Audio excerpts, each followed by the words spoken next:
क्या आप भी कंफ्यूज रहते हैं कि आपको कौन सी डबल ए बैटरीज चाहिए? क्या मुझे ड्यूरेसेल अल्ट्रा लेनी चाहिए, अमेज़ॉन बेसिक्स की बैटरी लेनी चाहिए, पैनासोनिक ईवोल्टा लेनी चाहिए या ड्यूरेसेल छोटा पावर? ना जाने आज के दिन मार्केट में ऐसी कितनी बैटरीज़ हैं। से हमारे पास battery starting from Eveready, Nippo, ना जाने कितनी बैटरीज़ हैं। तो अब सवाल ये आता है कि इन सब बैटरीज़ में से कौन सी बैटरीज चूज़ करें। तो अब मेरे पास ये इतनी सारी बैटरीज़ हो चुकी हैं जिनको मैंने टेस्ट करा और मेरे को डिसाइड करना था कि कौन सी बैटरी अच्छी है और मुझे अपनी डिवाइसेस में कौन सी बैटरी यूज़ करनी चाहिए। तो सब कुछ जितना भी खेल चल रहा है अभी तक सिर्फ मार्केटिंग और ब्रांडिंग पे चल रहा है। आप इन बैटरीज़ को सिर्फ इनकी मार्केटिंग और ब्रांडिंग की बेसिस पे कंपेयर करते हैं या फिर उन्हें ख़रीदते हैं। कोई बैटरी कहती है कि 3 गुना ज़्यादा चलती है, कोई बैटरी कहती है 10 गुना ज़्यादा चलती है। ना जाने बैटरीज़ क्या कुछ क्लेम करती हैं, हैवी ड्यूटी होने से लेकर के हाई पावर डिवाइसेस तक लेकर के। तो चलिए इन बैटरीज़ को असलियत में टेस्ट करते हैं और जानते हैं हमारे टेस्ट्स में कौन सी बैटरीज़ खरी उतरती हैं और आपको कौन सी बैटरीज़ लेनी चाहिए। तो हेलो दोस्तों, कैसे हो आप? मैं पर्व गुप्ता वापस आ गया हूँ फिर से एक नई वीडियो के साथ। आज हम बात करेंगे इन डबल ए बैटरीज़ के बारे में। तो बेसिकली आपको पता है कि मार्केट में ना जाने कितने सारे अलग अलग ब्रांड्स की बैटरीज़ आती हैं, कोई सस्ती कोई महंगी, कोई एल्कालाइन, कोई जिंक कार्बन, तो कोई जिंक क्लोराइड। तो आज हम ऐसे ही सभी बैटरीज़ को टेस्टिंग करेंगे और जानेंगे उनके रिजल्ट्स और टेक्निकल डिटेल्स कि आपको कौन सी बैटरी खरीदनी चाहिए एक ब्रांडिंग और मार्केटिंग के पर्सपेक्टिव से ऊपर उठकर। तो वीडियो को स्टार्ट करने से पहले मैं थोड़े से बेसिक्स क्लियर कर लेता हूँ यहाँ पर, जिसमें कि आपको पता लग जाएगा कि किस टाइप की बैटरीज आज के दिन मार्केट में अवेलेबल हैं और उनमें क्या डिफरेंसेस हैं। मार्केट में आज के दिन 2 टाइप्स की बैटरीज आती हैं, जैसे कि हमारे पास जो बैटरी है निप्पो की जिंक क्लोराइड बैटरी वर्सेस ये हमारे पास ड्यूरेसेल की एल्कलाइन बैटरी। तो इनमें मेजरली डिफरेंस ये रहता है कि जिंक क्लोराइड या फिर जिंक कार्बन एक पुरानी केमिस्ट्री है जो कि काफ़ी टाइम से चली आ रही है, इसलिए काफ़ी प्रूवन भी है। हालांकि ये एल्कलाइन केमिस्ट्री जो कि पिछले अराउंड 30 से 40 सालों से प्रेजेंट है और काफ़ी ज़्यादा अच्छा परफॉर्म कर रही है। तो मेनली अगर हम डिफरेंस की बात करें तो जिंक कार्बन में हमारे पास या फिर जिंक क्लोराइड में हमारे पास काफ़ी कंपैरेटिवली कम एनर्जी डेंसिटी मिलती है। ये लीकेज के ज़्यादा प्रोन होती हैं और इनकी शेल्फ लाइफ बहुत ज़्यादा नहीं होती है। इसके अलावा जो इसका शेल है वो जिंक का बना होता है जो कि अपने आप डिग्रेड करता जाता है थोड़े टाइम बाद और यूज़ अप होते हैं जैसे जैसे बैटरी की लाइफ होती है। मेजरली यही कारण है इस बैटरी के लीकेज का। वेरेस अगर हम बात करें एल्कलाइन बैटरी की, तो एल्कलाइन बैटरी कोई भी ब्रांड की बैटरी हो सकती है, जैसे पैनासोनिक की एल्कलाइन, आपकी ड्यूरेसेल की एल्कलाइन, ड्यूरेसेल की छोटा पावर, रियलमी की या फिर अमेज़ॉन बेसिक्स की कोई भी एल्कलाइन बैटरीज हो सकती हैं। तो बेसिकली इन सभी एल्कलाइन बैटरीज में टिपिकली हम 3 गुना तक की ज़्यादा लाइफ स्पैन देखते हैं। बट जनरली जो बैटरीज आती हैं वो आप सोचते हैं कि एल्कलाइन में कंपैरेटिवली एक्सपेंसिव आती हैं। तो आज हम इसी चीज़ को ही डिटेल में देखेंगे। आइडियली जो एल्कलाइन बैटरीज होती हैं वो पावर डिवाइसेस के लिए होती हैं, बट आजकल ऐसी भी बैटरीज आ रही हैं जो एल्कलाइन में लो ड्रेन डिवाइसेस को सपोर्ट करती हैं और उसमें भी बहुत अच्छा परफॉर्मेंस देती हैं। एल्कलाइन बैटरीज में 10 साल तक की शेल्फ लाइफ होती है। अपार्ट फ्रॉम इट इनके अंदर एनर्जी डेंसिटी, मतलब कि ये कितनी एनर्जी को अपने अंदर होल्ड कर सकती हैं, वो भी कंपैरेटिवली ज़्यादा होती है। जनरली बैटरी की लीकिंग का रीज़न हाई टेम्परेचर होता है। तो जब बैटरी के अंदर काफ़ी ज़्यादा प्रेशर बिल्डअप हो जाता है तो वो लीक हो जाती है और आखिर आप ये चाहेंगे भी कि एक बैटरी फटने से अच्छा लीक कर जाए, राइट। तो मेनली जो हमारा मकसद था, मतलब कि मार्केटिंग और ब्रांडिंग से ऊपर उठकर हमें डिसाइड करना कि हमें कौन सी बैटरी लेनी चाहिए डबल ए सेगमेंट में। तो इसके लिए मैंने 20 से भी ज़्यादा अलग अलग बैटरीज इकट्ठी करी अपने अराउंड मार्केट से और ऑनलाइन, और उसके बाद उन सभी के लिए कुछ टेस्ट्स मैंने डिसाइड करे जिनके बारे में हम जानेंगे। तो आज जो हम इन बैटरीज़ पे टेस्ट करने वाले हैं वो 2 कैटेगरीज में डिवाइडेड हैं। एक तो है क्विक टेस्ट्स, जिनका मतलब कि जो इंस्टेंटली टेस्ट हो जाते हैं, जैसे वेट का टेस्ट कि किसका बैटरी का कितना वेट है। ऐसे ही आज हम इस बैटरीज़ पे करने वाले एक वेट टेस्ट, वोल्टेज का टेस्ट और इनके इंटरनल रेजिस्टेंस का टेस्ट। तो ये रहेगा phase 1 of the testing procedure. उसके बाद आएगा phase 2 of the testing procedure, जिसमें थोड़ा सा टाइम लगता है और जो टेस्ट मैं पहले कंडक्ट कर चुका हूँ सभी बैटरीज़ पे। तो दूसरा टेस्ट होगा कैपेसिटी टेस्ट, जिसमें मैं अपने हर एक डबल ए सेल को फुल कैपेसिटी से ड्रेन करूँगा।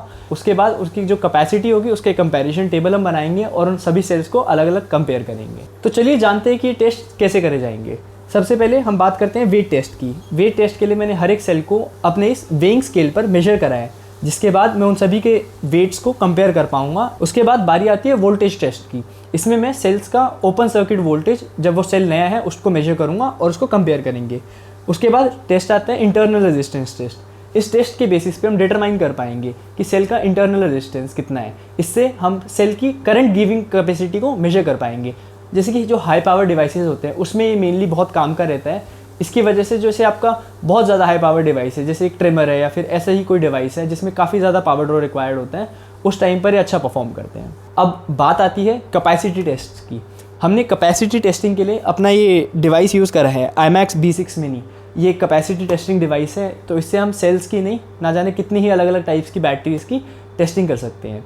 तो हम टेस्टिंग के लिए इसको सेट करेंगे 0.5 एम्पेयर के करंट पे और 0.2 वोल्ट्स की कट ऑफ वोल्टेज पर, जिसके बाद हम बैटरी का टेस्ट कंडक्ट करेंगे और इसके ग्राफ्स को हम अपने लैपटॉप में देखेंगे, जिसके बाद हम उन ग्राफ्स को एनालाइज करेंगे और सारे डेटा को हम एक्सेल शीट में प्लॉट करेंगे।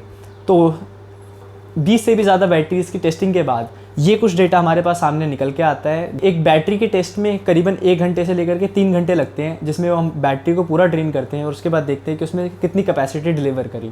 तो चलिए शुरू करते हैं एक डिटेल एनालिसिस इस चार्ट का और देखते हैं कौन से सेल्स ने सबसे अच्छा परफॉर्म करा है। तो जैसे कि आप रिजल्ट्स में यहाँ पर देख पा रहे हैं कि हमने टोटल 21 बैटरीज़ का एनालाइजेशन करा है। निप्पो से लेकर के Eveready, Panasonic, power cell, Duracell, Mahabali, power base, Amazon Basics, Realme, Energizer, जो भी ब्रांड पॉसिबल मुझे मिल पाया मैंने उन सभी का टेस्टिंग करी है। यहाँ पर जिंक क्लोराइड हो चाहे एल्कलाइन हो, कोई डिस्क्रिमिनेशन नहीं, सभी को यहाँ पर हमने एक ही टेबल पे प्लॉट करा है।